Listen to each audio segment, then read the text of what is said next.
toda essa prosperidade que o petróleo trouxe, a Venezuela tinha uma desigualdade social realmente imensa. Os ricos eram muito ricos e os pobres eram muito pobres. E o Chávez prometeu Preste atenção. distribuir a riqueza do petróleo para todos os venezuelanos. Ele foi eleito com folga, com larga vantagem.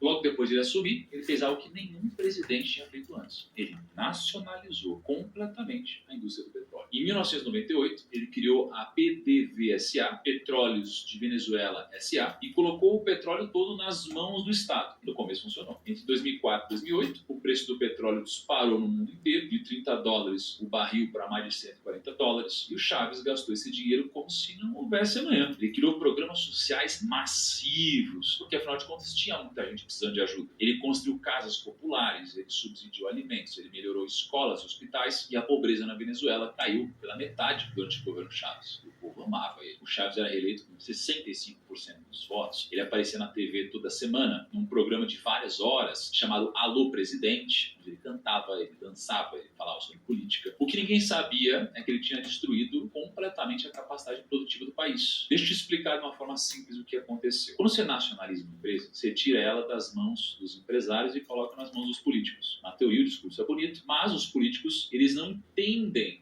na maioria das vezes, nada de gestão. Os políticos, geralmente, eles querem os votos. Então, a PDVSA foi aparelhada. O Chávez colocou os amigos dele, militares, aliados políticos, para comandar a empresa. E pessoas que não sabiam nada sobre extração e refino de petróleo estavam lá. A produção começou a despencar, a infraestrutura começou a se deteriorar. Em 2002, a Venezuela produzia 3,5 milhões de barris por dia. Em 2020, produzia menos de 500 mil barris. E não foi só o petróleo. O Chávez também expropriou. É um jeito bonito de dizer roubou centenas de empresas privadas. Fábricas da Kellogg's foram tomadas e viraram fábrica do povo. A General Motors teve a produção confiscada. A Kimberly-Clark, que é dona da Huggies, aquela empresa que faz fralda para bebês, foi expulsa do país. Centenas de empresas simplesmente tiveram ativos roubados pelo governo. E o que aconteceu com essas fábricas? Elas pararam de produzir. O governo não tinha capacidade técnica para tocar tudo isso sozinho. Alguns anos depois, em 2013, o Chávez morreu de câncer. E aí entrou Nicolás Maduro. Em 2014, aconteceu algo que destruiu de vez a economia venezuelana. O preço do petróleo despencou de $115 o barril para $30.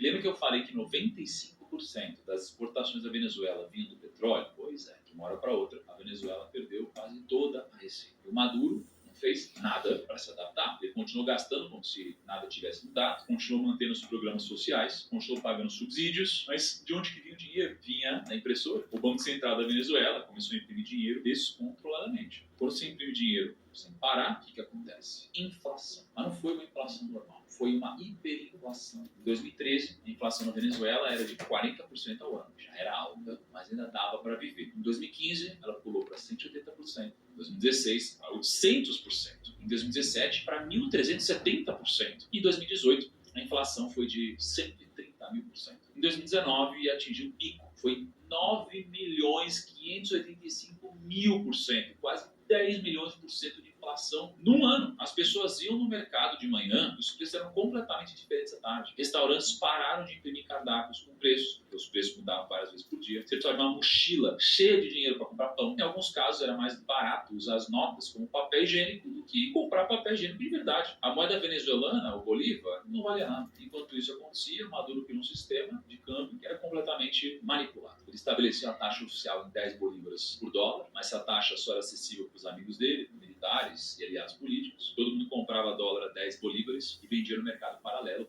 por 12.000 bolívares. Era basicamente um esquema de corrupção oficializado. Enquanto o povo passava fome, os militares, os aliados do Maduro ficavam super ricos com esse esquema. As consequências foram catastróficas. Hospitais ficaram sem remédios, faltava vacina, pessoas morriam de doenças de cura simples, supermercados ficaram vazios, o governo racionou comida, criou um sistema de cartão de racionamento, a criminalidade explodiu, Caracas virou a cidade mais perigosa do mundo e os venezuelanos começaram a fugir. Desde 2015, mais de 7 milhões de venezuelanos deixaram o país. É quase um terço da população. Essa é a história da Venezuela. É comunismo e ditadura. Brasil,